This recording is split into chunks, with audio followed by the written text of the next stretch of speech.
It is Tuesday morning, 6:46, and it is time for our student phenologies, the first incarnation of it. You also hear us an hour from now, as we've got lots of reports that came in this week. Lots to talk about when it comes to phenology. Funding for student phenology is provided in part by the Minnesota Environment and Natural Resources Trust Fund. Phenology talkbacks are produced by Charlie Mitchell. Our first report comes from Alexandra Stout's class at Apple Blossom School in Bemidji. Hello, this is Strother and Oren from Apple Blossom Village. Here are our observations for the second week of October. Lots of leaves and foam and algae in Lake Irving. Lewis thinks birds are migrating because he is seeing less of them. I saw that an orange hawkweed was partially closed. I think it was cold. Layla felt the cold wind blowing. The ground is covered in leaves. The basswood is bare. The willows are half bare. Lots of waves on the lake. Woa saw one mallard and 2 ducklings. We all noticed that frost on the ground this morning. Thanks for listening to Apple Blossom Phenology Report. Nice report. Thank you, kids. That was great. It was good to hear that in fact, basswoods are bare, and they're bare in the Grand Rapids area as well. The ground is definitely covered in leaves, and that, I don't know, there's that smell in the fall that is sort of, I suppose, the decomposition of all of those leaves that have fallen. There are many, many, many critters are after the nutrients that are in those leaves. And sometimes it leaves a pretty nice smell in your ears. Some ducklings seen, some waves and foam on the lake. Just a lot of things going on in the Bemidji area. And thank you, children, for that great report.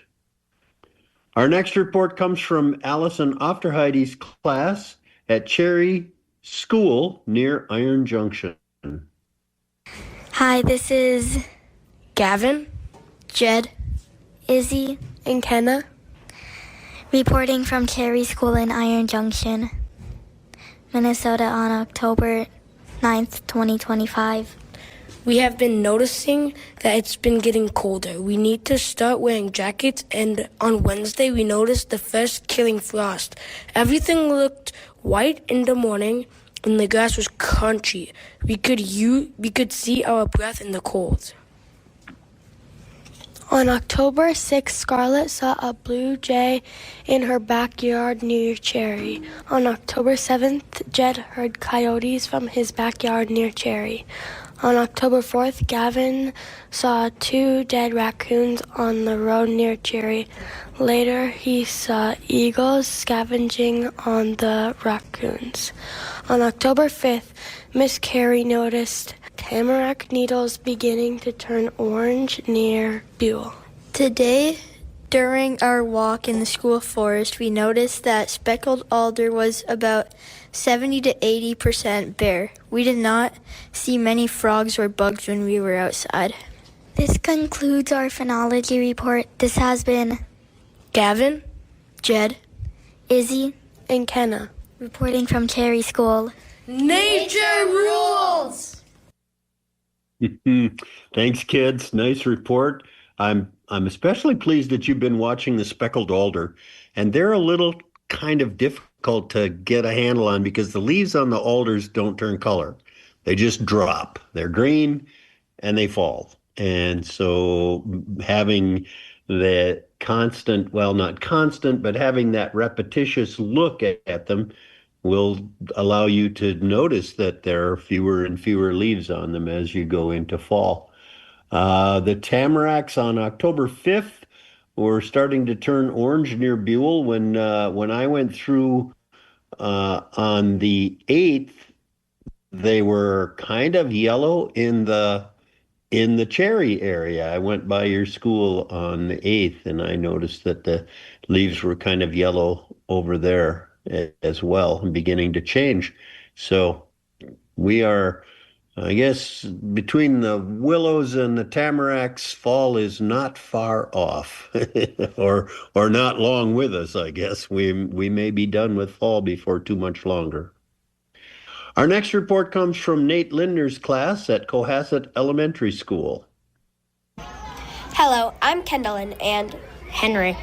We are in Mr. Lender's 5th grade science classroom at Cohasset Elementary School. We have made lots of observations over the past week. We are excited to share our first phenology report of our school year. We have been observing the changes that come with our fall. Our class noted that our first hard frost was on Tuesday, October 7th. We had frost on the ground and temperatures getting as low as 25 degrees. We are also tracking the last sightings of animals and insects. Right now, the only first and last items we have observed were our first migrating geese on 9/20. Our class has noticed that animals are getting ready for winter by seeing squirrels gathering food, and we're not seeing as many birds as in the summer. So we also noted the deer are getting more active as we have seen more deer in fields and near roads. The last item we wanted to discuss was our study of roots. We grow lima beans without soil. We noticed that the roots are not linear and have different levels of sprouts trying to get nutrients. Thank you for listening to our phenology report. We are looking forward to another week of observations. Like Mr. Latimer always says, onward and awkward. Onward and awkward indeed. And those guys they are the onward part. I am the awkward part. But we have a good time getting out, and they have been noting a lot of things, and they do have a nice list of firsts and lasts, and we have worked with them on noticing the last of something, which is always the most difficult. So you have to note its presence, and then one day you will remember that, oh, we haven't seen that thing for this many days, and maybe that was our last one. And it will be fun to hear from them and to hear more about what they find. Their study on roots was really interesting, and I have some questions that I'm going to direct to some higher ups in the root business and see if we can't come up with some answers to some of the questions that came about from their experiment. Our next report comes from Colin Cody's class at East Elementary School in Grand Rapids. Hello, my name is Araya. This is our phenology report from Mr. Cody's 3rd grade classroom at East Rapids Elementary. Thursday the 2nd was hot, hot, hot. We checked several trees for color. Our classroom thought the silver maple was 41% colored. The red maple and burnt oak had more and even some leaf loss. The red oak, willow, and buckthorn had very little change. We saw dragonflies and found a dead raven. In local aspen stands, I've noticed leaves starting to fall. All for now, Mr. Cody's 3rd grade classroom. Thank you, Araya. That was a very nice report. I had the children estimate the silver maple, and every one of them had to make an estimate of how many of the leaves they thought were colored. And then we added up all of their estimates and divided by the number of students, and we came up with 41%, which, from my own observations, wasn't that far off. I had it at greater than 25%, and I think it's fine. Great exercise in math for them. Our next report comes from Lori Lagergren's class at St. Joe's in Grand Rapids. Hi, my name is Avery. And I'm Claire. We are students at St. Joseph's Catholic School in Grand Rapids. This week, we noticed that our red maple is 25% colored, with 30% of the leaves fallen. The 3-year-old needles of our pines are yellowing and falling. The seeds of the tamarack are falling and the needles are turning yellow. Our big-tooth aspen is 10 to 20% yellow. We learned that aspen leaves are flat, not round. And this is what makes them flutter in the wind. We are amazed to find how much pollen a big-tooth aspen puts out, 1 billion. The balm inside of the balsam poplar smells like honey mustard. It can be used as medicine if you mix it with animal fat and rub it on, like you would vapor rub. Do you know how to identify poison ivy? One thing to know is that the teeth on their leaves are irregular. We have big blue stem grass growing in our school field. It is also known as turkey stem because it looks like a turkey foot. We saw a red male dragonfly. Claire saw a meadowhawk red dragonfly. On October 8th, Ella, Mabel, and Avery saw a monarch butterfly. October 8th is also the first frost. Until next time, be observant, responsible, and adventurous outside. Thanks, Avery. Claire, nice report. We did see some of those meadowhawks while we were out, and we shook some seeds out of the tamarack cones. Tamaracks are starting to turn color there. It's quite lovely, and we will be keeping an eye on those and the maples as we go into fall a little deeper. Our next report this morning comes from Lee Jackson and Darcy Rolfe's classes at North Shore Community School near Duluth. Hello from the North Shore Community School on the North Shore of Lake Superior. My name is Segovia, and I'm your phenologist for this week. On Saturday, October 4th, Duluth set a record for a high temperature of 84 degrees. There is 11 hours and 32 minutes of daylight, which is a loss of 22 minutes since the previous Saturday. On Tuesday, October 7th, Ms. Jackson's class noticed our school nature trail was beautifully carpeted with fallen leaves. It was only 41 degrees. Many students were cold because just the day before it had been t-shirt weather. On the morning of October 8th, Gavin saw frost all over his yard and on their family car. Students reported this at school as well. That morning was our first deep freeze. Willis saw a few snowflakes at football practice that afternoon. On Sunday, October 5th, Miss Rolfe saw most of her milkweed had turned brown. The seed pods were dried and several had burst open, releasing the seeds. On Monday, October 6th, the fall leaf colors were at its peak in the color in our area. On Tuesday, October 7th, Xander saw Blue Jay drinking from the hummingbird feeder in his backyard. On Thursday, October 9th, Miss Urban saw a large number of robins grouping up by the ice rink behind the school. On October 9th, Gavin saw 17 Canadian geese flying overhead to the south. On Monday, October 6th, I saw a bunch of clusters of Asian beetles in the corner of my house, seeking shelter. On Wednesday, October 8th, Solveig saw a monarch butterfly land on the leaf on the ground. This concludes the phenology report. Have a great week and be observant. Thank you so much, Segovia. That was a wonderful report. You guys are just top flight when it comes to noticing things. It's partly due to your own observational skills and partly due to the fine teachers that are guiding you. And your observations are always welcome and always intriguing to hear the difference between what's occurring in Duluth on the hillside and what's occurring back over the hill in the hinterlands in our area around Grand Rapids and Bemidji. Our next report comes from Chad Caddett's class at Little Falls Middle School. This is Brielle and Grace reporting from Little Falls Middle School. We have still seen a few single monarch butterflies here in Little Falls. We have had multiple sightings of bluebirds this week, as well as robins joining up in larger flocks. There was a green darner that was spotted, but most of our dragonflies have been the red-colored meadowhawks. We have had our first frost on the 7th, but we are still seeing a lot of small flying insects in our yards and fields. Although the flowers are long gone, you can find the leaves of wild ginger, large-leaved aster, and hepatica in the woods. We have had our first sighting of milkweed seeds pods opening up and releasing their seeds with the wind. Most dark-colored cloth surfaces that are outside are covered with a variety of wind-blown seeds. We have been seeing the fruit of mountain ash, Virginia creeper, wild grape, nightshade, and of course buckthorn this week. Almost all of our goldenrod have gone to seeds, but there is still some yellow color from the tansy flowers in ditches and fields. On damp mornings, we are still finding slugs on our decks and driveways. Classmates have spotted pileated woodpeckers, red-tailed hawks, and turkey vultures.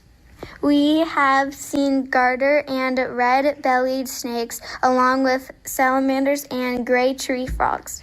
Raccoons, skunks, and red foxes seem to be more active right now based on our observations. That's a report for this week. Until next week, keep exploring, keep discovering, and keep connecting with the great outdoors. Brielle, Grace, thank you. What a nice report. Gosh, you guys are so tuned, and there are just so many things in there, all of the wonderful things in the forest. And I noticed this up here as well. The large-leafed aster and the wild ginger leaves are quite dominant right now and still fairly green along the forest floor. Most of the green on the floor right now where I have been has been large-leafed aster leaves. And all of the fruits that are ripe, mountain ash, Virginia creeper, wild grape, nightshade, and buckthorn. And, we're coming up on the season when most of the leaves will fall. And this would be a really good time to find the buckthorn in your yard. If you have a plant with green leaves on it a week from now, check it carefully. If it has nearly opposite leaves and dark blue-black fruit, it's probably buckthorn, and the leaves will be green. And if that is the case, you might want to consider how you might get rid of it, because it is a scourge, and it's not going to get any better by being left alone. It needs your attention. Our final report this week comes from Michelle Martin's class at Prairie Creek Community School in Northfield. Hi, this is Oscar. And this is Henry, and we're from Prairie Creek Community School, way down in Northfield, Minnesota. We had our first frost. Our tradition is laying face first, and it's refreshing. Despite the frost, we still saw monarchs and dragonflies. There are still dandelions, and we even saw violets blooming. There are multiple reports of deer, including some fawns, and I saw a 10-pointer buck. There are also multiple reports of squirrels chasing each other and wrestling. We suspect it might be love wrestling, but we wondered why they'd have babies right before winter. We did a little research. Squirrels born in August, maybe the squirrels we saw were young squirrels who are playing. Let's move on from love wrestling. Indeed. We also have had a ton of bird sightings. Turkey vultures, bluebirds, and egrets were all seen this week. There are tons of geese migrating, and we've been hearing cedar waxwings and yellow rump warblers. There are seagulls and killdeer, and we are still hearing red-winged blackbirds. We also saw a huge flock of over 50 robins. We have seen cardinals, chickadees, chipping sparrows, a swan, white-throated sparrows, black-eyed junco, a red-tailed hawk, and 2 eagles. The blue jays are also in big flocks, and they are noisy. Caroline saw a mourning dove and a small greenish-yellow bird hit her window. We think it might have been migrating. Ellen reports hearing a great horned owl. Ellen also saw some crows chasing and catching a rat. Yikes. We'll end on that exciting note. This has been Prairie Creek. One more step along the phenology journey. Thank you, kids. What a great report. It's always nice to hear from down south and to hear what they're seeing, because in many cases they are seeing things that have disappeared from up here. And that I think is one of the beauties of this student phenology. You get these views from all over the state, and you get to see and understand a little bit of how it all comes together. I want to take a minute and read a letter that was sent by a fellow who is a friend of mine and also an alum of Little Falls. And he says in his letter, Dear Mr. Gwosh, my name is Peter Youngaward, a proud alum of the Little Falls Senior High class of 1969. We recently lost one of our classmates, James Michael Mike Valentine, who passed away in August. In his obituary, there was a suggestion to make a contribution in Mike's name to the science programs in the Little Falls school system. Please find enclosed a check written to your middle school science teacher, Mr. Chad Kaditz, for continued support of his phenology program for his students. I became aware of his class phenological work through its broadcast on KAXE, Northern Community Radio's Phenology Show, each Tuesday morning, hosted by phenologist and retired mail carrier John Latimer of Grand Rapids.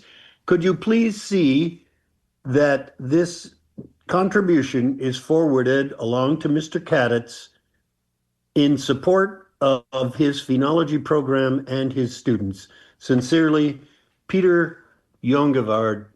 And Peter, thank you. Thank you for your thoughtfulness, and thank you for your contribution to Mr. Kaditz's classes at Little Falls. Yeah, we sure appreciate it. Love connecting folks. You know, there's a connection we didn't think of. Someone, alumni of a school, and what that means to them to be listening to reports of students right now.